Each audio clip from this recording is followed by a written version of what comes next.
আপনারা সবাই ছিলেন, তারপরেও ফর্মালি আমাদের সাথে বেশ খোলামেলা আলোচনা হয়েছে।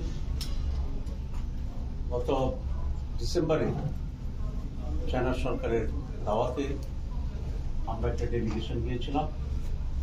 আজকে যারা এখানে উপস্থিত আছে সকলেই আমরা ডেলিগেশন, ওটা কিছুটা সরকারি সাপোর্ট ছিল। আজকের যে মিটিংটা সেটা হচ্ছে পার্টি টু পার্টি, এবং China is emerging force in the world as well as আমাদের রিজন। এখানকার ইকোনমি এবং পলিটিক্সে, ইন্টারন্যাশনাল রিলেশনশিপে চায়নার ভূমিকা অত্যন্ত গুরুত্বপূর্ণ।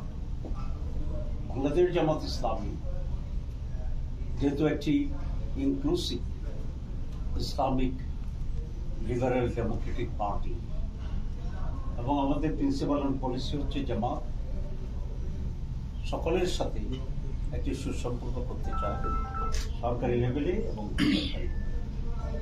সেই হিসাবে আজকে আমরা অত্যন্ত আনন্দের সাথে চায়নার কমিউনিস্ট পার্টির প্রতিনিধির সাথে আমরা এখানে মিট করেছি, অনেক খোলামেলা আলোচনা করেছি, এবং কতিপয় বিষয়ে বাংলাদেশের সাথে যে ইন্টারেস্টেড আছে সেগুলো আমরা করেছি। আমরা প্রথমেই আমাদের চিফ অ্যাডভাইজারকে তারা দাওয়াত দিয়েছে, যে সম্মান দিয়েছে, এবং কতিপয় চুক্তি করেছে এবং আশ্বাস দিয়েছে, সেই জন্য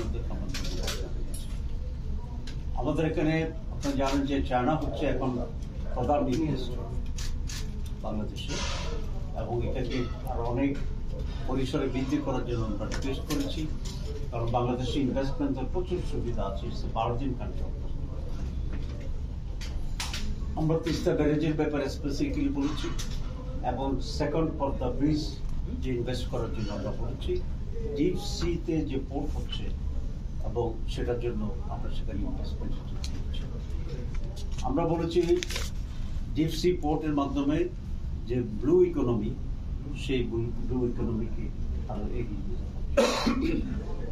আমাদের সাথে রিজিওনাল সিকিউরিটি ইস্যুতে আলোচনা হয়েছে, যে এখানে এই রিজনে যাতে কেউ কারো প্রতি রক্ত চক্ষু দেখাতে না পারে, এর জন্য ব্যালেন্স অফ সিকিউরিটি ইস্যুজ এ ব্যাপারে আমরা তাদের সাথে মত বিনিময় করেছি, এবং বাংলাদেশ থেকে ব্যাপকভাবে ছাত্রদেরকে স্কলারশিপ দেওয়ার জন্য আমরা